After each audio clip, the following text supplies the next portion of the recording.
Coach, you want to start us off with an opening statement? You bet. Good to see everybody. Thanks for, I apologize that you waited. I didn't know that you were ready for me. So on Mondays after our practice, I'm going to always meet with our captains and have, kind of our meeting of the week, and we just finished up with that. So we're certainly excited to be in the game week. I feel like the last 8 months have flown by.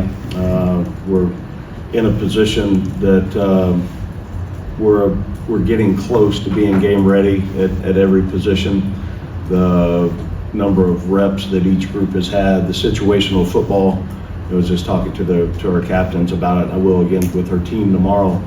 The number of situations that we've been in, normal downs, red zone, coming out, third downs, all those different things, they're all going to come up on Saturday.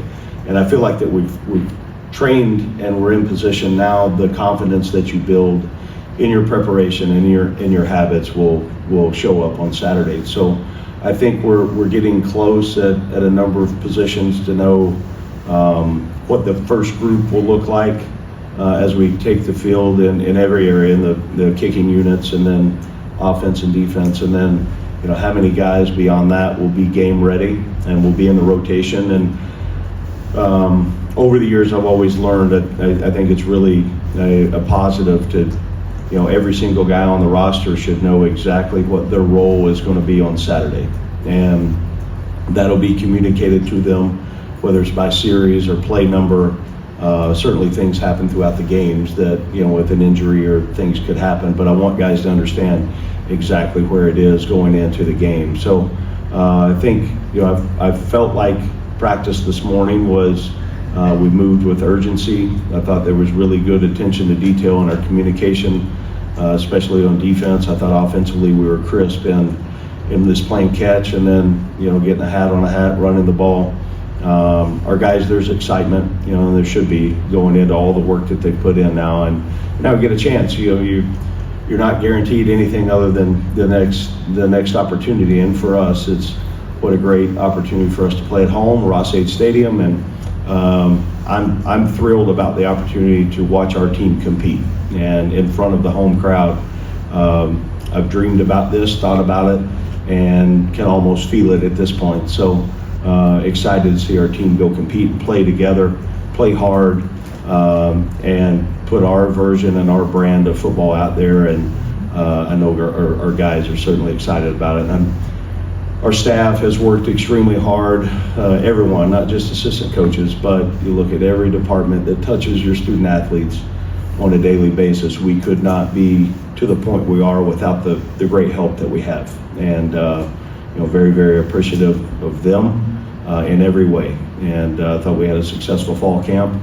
And then now it's how many guys can we get game ready, and we're getting really close. So thanks again for your coverage of our football team and our student athletes and all the things that we're going to accomplish here. And got a lot of great stories within this team, and you guys a lot of times are the voice that tells that story, and I sure do appreciate that. Hey, Barry, last week, I just kind of want to follow up on something you said. You were talking about this being kind of on schedule and things being in the right direction. I guess, how do you define that at this point of the year? What did you need this team to be doing at this time of the year to be on schedule? Yeah, I think you look at a number of things that have nothing to do with the scoreboard, but everything to do with the scoreboard. Just the process of what a Monday practice needs to look like, the urgency we move with, the communication, not only from drill to drill, but within the play, the practice habits, the preparation, the study, the film study, the knowledge, the retention, the rep counts. This team, we two-spotted as many practices as we could from a health standpoint, and we made it 14 practices of two-spot during fall camp. And I haven't been around a team that's been able to do it that long. So that's that is part of the belief system in how this program is going to continue to make big steps, is through repetition. And I want our guys to understand what a big deal that is, because we've trained a lot of guys in the locker room. It didn't matter if you were with the first team quarterback or the fifth team, they got exactly the same amount of reps, the same amount of coaching. And I think that was really big and really helped take what we needed from when we started fall camp, the 46 guys that had never practiced with us, to get them in a position to help us game one, because it is going to take a lot of guys, in my opinion. And I think we got a lot of guys that are really close to being game ready. So I just think we've made really steady progress in every single area of how we've practiced and the preparation and really everything. When you take a step back and look at the flow of the practice and the flow of meetings, now we got to go do it on game day, and I know we will. You know, typically when there's coaching changes of this nature, there's an element of the new guy having to kind of come in and help a program learn how to win. That might have been an even bigger situation at your last place where there just hadn't been, I guess, as much. But is that completely out the window now when the rosters change over this much, or is there a certain element of this group needing to learn how to win, learn how to, in different scenarios as the season goes along? Yeah, I mean, every team's so different, you know, and I've not spent 1 second talking about last year to this team. And all respect to the history and the tradition of Purdue. I've talked about the tradition of this place, but I didn't talk about specifics of last year. I wasn't here, so I can't even begin to think what it was, good or bad. I have no idea. So it doesn't do me any good talking about last year. It talks the things we've talked about the process on what it takes. Okay, and getting into almost a numbing state of this consistently, do it every single day. And when you do that, then at some point as an athlete, you get into a flow state of things slow down and you're just able to go play free and play fast and play with confidence. And I've spent more time as a staff and an organization talking about those things, on what it takes, the process, just to get to the point to have the opportunity to go compete. And so I don't want to judge us, this team, on anything that happened in the past. And we've got a blank sheet of paper, and every single day we get to write our story. And then now, you know, we're flipping the chapter into game one, and it'll be a life of its own and a story of its own, and then we'll close that one and move on to week two. But I've said it a couple times. I don't think there's anybody in the building, you know, especially the seniors that have 4.5 months left or whatever it is. They don't want to hear what we're going to do next year. You know, they want to hear I owe that to them. And I feel a deep responsibility to get Purdue football back to winning for the people of Purdue. And this is an honor to be in the chair here. We represent something so much bigger than ourselves, and the urgency to get that done, I think about it every single minute of the day. What struck you about Midori Hines and just his emergence, whether it was in the spring or in the last few weeks, to become an important part of this defense? Well, there were times in the spring he had really good days, and he was just inconsistent, and that was the challenge. You know, Coach Clark's done a great job with the secondary, and him specifically, because he's a great athlete. He's long, can run, change of direction, good ball skills. I also learned this morning, sitting next to Hodori in special teams meeting, he's still 18 years old. I mean, he could be in high school. So he's got a lot of football left ahead of him that he's going to be really good. And if you look at just physical skill traits, that's what I want our corners to look like. And also he has the physical giftedness, but now his football IQ, the understanding of the eye discipline, on everything that goes into it, on how important it is. We're still going to play a lot of guys back there, but he has made more progress than maybe anybody on the roster. Do you know right now how much Denali Morstead's going to be able to play this season, and what his status will be going forward? I think I'm going to have to ask a question back. When do we put the first injury report out? Is that Wednesday? Saturday. Saturday. Who'd you ask about? I'm sorry. Denali. Yeah, he would be, like, if we were sitting here today, he would be, for game one, he would be listed out. That's going to change for next week. I don't know what that timetable will look like, but just in fairness of the game and the rules, right now he would be listed as out.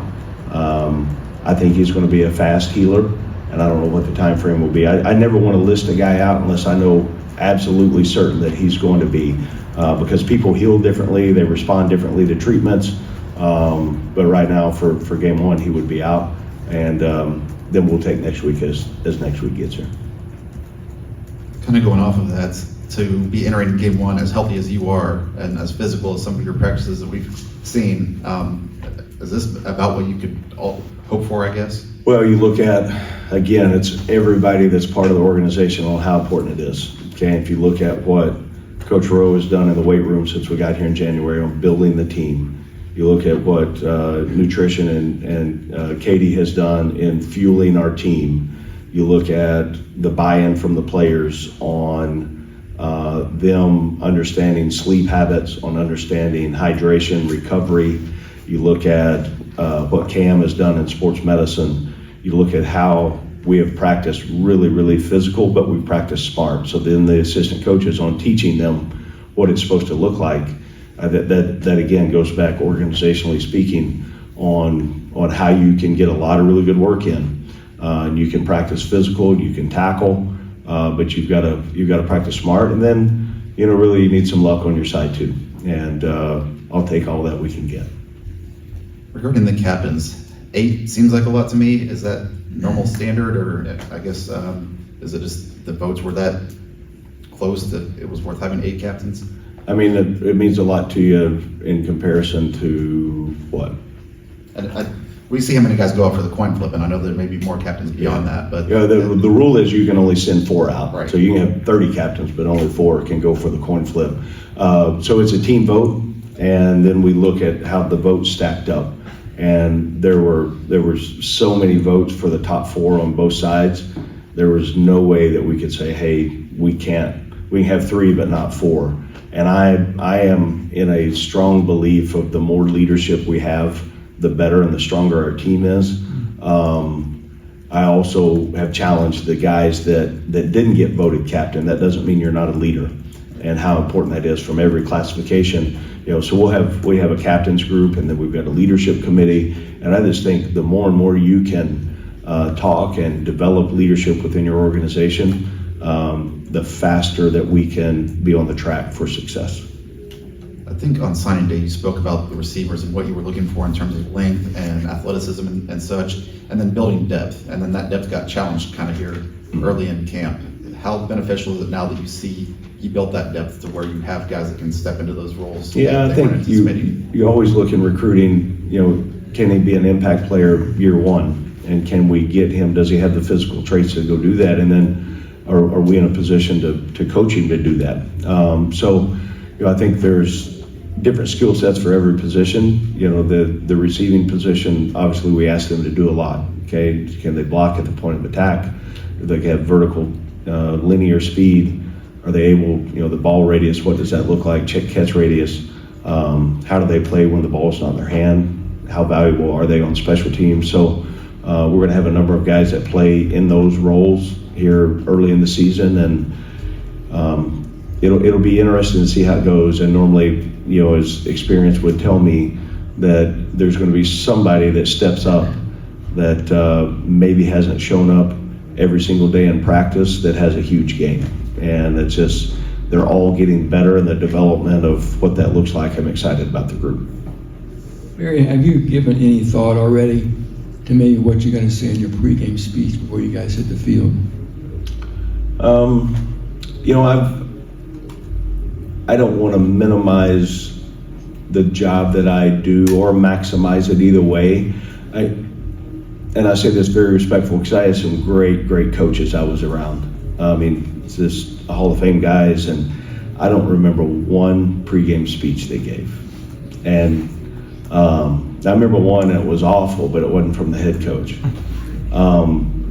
But if we have to, if they're waiting on me to give them a pregame speech to, let's go do it, then I've missed the boat on preparing them to go play their best. There is messaging that I want them to hear me, and it's more about belief in each other, playing as a team, some of those things. But the rah-rah, throw a frog against the wall and go crazy. That's not really our style. It is for some, and for us, it's more process driven. On let's really focus on what our job is. Now, this is a long answer, but I want to be direct and intentional about when we step into the stadium, that's sacred, and let's go represent Purdue the right way in everything that we do. And they'll be ready to go play. I'm excited to run out of Tiller Tunnel, and I'm excited to see the fans, and because I know there's great passion, there's great energy, and tremendous support here. I was flipping through the first press release and was disappointed to see no depth chart. I just kind of wondered what the thinking is there. I don't have the one set yet. I mean, we know who right now is going to play, but I don't know if I gave you one, it would not be accurate, and I'm not going to do that. So, we've got a really good idea. I don't know if we're going to start in 11 personnel, 14 personnel, 20 whatever we're starting in. So if I could say these are going to be our starters, that wouldn't be true. I don't know what personnel grouping we're going to start on defense, or even who are with the ones right now. They're still, we need a really good week of preparation before we've decided exactly what that looks like. On Thursday, as a staff, we sit down, we go through a checklist, and we'll talk about rep count on what we think each guy is going to get, and then on Friday we'll have another meeting, and then Saturday morning we'll have a staff meeting at the hotel, and at that time we're going to know kind of who's running out there on the first snap. Your ideal first opponent, Barry, how do you feel about playing like a big Power 5 opponent right out of the gate, like the LSU Clemson game? Or would you rather play a group of 5, group of 6 school or FCS school right out of the gate? Yeah, I'm just going to deal in reality of, I've got a lot of respect for Ball State and the job that coach has done. He had a tremendous year last year at Butler. I know, a little bit of unknown like we are, how many people look different on his roster. So I've got great respect for our opponent. And we need to play really, really well in all 3 phases to have a chance to go play winning football.